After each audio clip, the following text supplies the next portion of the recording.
আসসালামু আলাইকুম। কেমন আছেন সবাই? আশা করি সবাই ভালো আছেন। আসলে থাম্বনেল দেখে তো বুঝতেই পারতেছেন যে আসলে প্রতিবেদনটা কী নিয়ে হচ্ছে। প্রতিবেদনটা হচ্ছে ব্রাহ্মা গরু নিয়ে। যে গরুটা আসলে 2018 সালে যখন হয়েছে শেখ সিরাজ স্যার এসে গ্রাম পর্যায়ে গিয়ে এসে দেখতেছিলেন যে সরকারিভাবে যারা বীজ দেওয়া হয়েছে সেই গরুগুলোর সম্বন্ধে। কিন্তু হুট করে ব্রাহ্মা গরুর কোনো কথাবার্তা বা কোনো কিছুই নেই। হুট করে হারিয়ে যায় ব্রাহ্মা গরু। আসলে কেন? কী কারণে?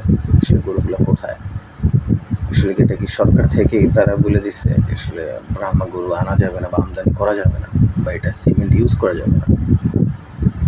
চলুন তাহলে দেখে আসি সময় টিভি নিউজ কি বলে এর মধ্যে।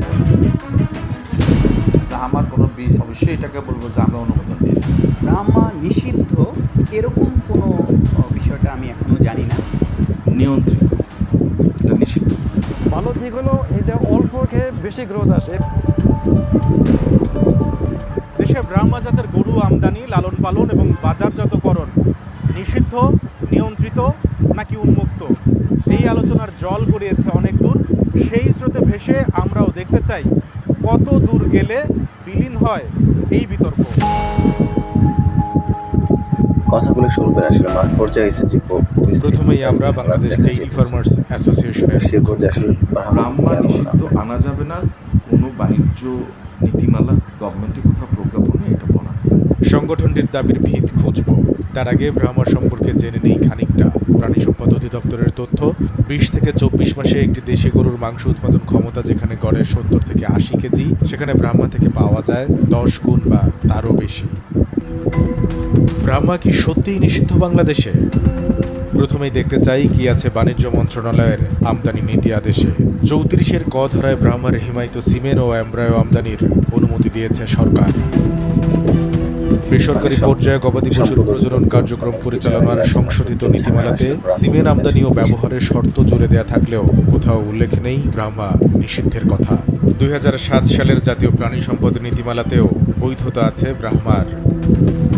এবার চোখ রাখতে চাই প্রাণী সম্পদ অধিদপ্তরের বিফ ক্যাটেল ডেভেলপমেন্ট প্রকল্পের প্রথম ধাপের মধ্যবর্তী মূল্যায়ন প্রতিবেদনে, যা প্রকাশ করা হয় 2018 সালে। ওই প্রকল্প মূল্যায়নের সপ্তম অধ্যায়ে ব্রাহ্মার লালন পালনকে উৎসাহিত করার সুপারিশ করেছে আইএমইটি সহ সংশ্লিষ্ট সংস্থাগুলো। ওই প্রকল্প পরিচালকও জানালেন, ব্রাহ্মা বাংলাদেশে নিষিদ্ধ এমন তথ্য নেই তার কাছে।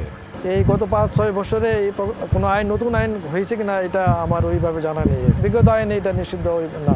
এবার যেতে চাই প্রাণী সম্পদ অধিদপ্তরে। সংস্থার মহাপরিচালকের কাছে জানতে চাই ব্রাহ্মা গরু বাংলাদেশে নিষিদ্ধ কি না।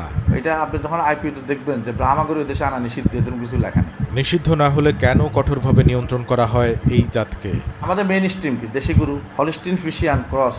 তা আমাদের এটা থাকতে আমার অন্য কিছু দরকার থাকে। দেশে যখন গরুর মাংসের দাম চলে যাচ্ছে মধ্যবিত্তের নাগালের বাইরে, তখন সহজলভ্য করতে কি করা দরকার তা জানতে আমরা হাজির শেরেবাংলা কৃষি বিশ্ববিদ্যালয়ের animal science and veterinary medicine অনুষদে।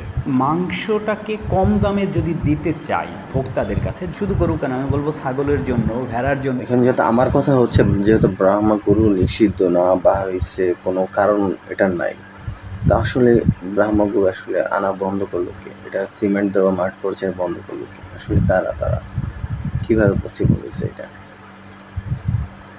যেখানে দেখা যাইতেছে যে মাংসের কেজি 750 টাকা, ফ্রেশ মাংস নিলে হয়েছে 800 টাকা, সেখানে যদি ব্রাহ্মা গরুগুলো আনা যায়, একটা ব্রাহ্মা গরুর ওজন যদি দেখা যেতেছে অন্য একটা দেশি গরু যদি 2 বছর পালেন তার থেকে হচ্ছে 3 ডাবল বা হচ্ছে 4 ডাবল হয় একটা ব্রাহ্মা গরু।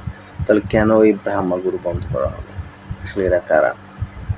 প্রশ্নটা আপনাদের কাছে থাকলো, উত্তরটা আপনারাই দিবেন। ধন্যবাদ।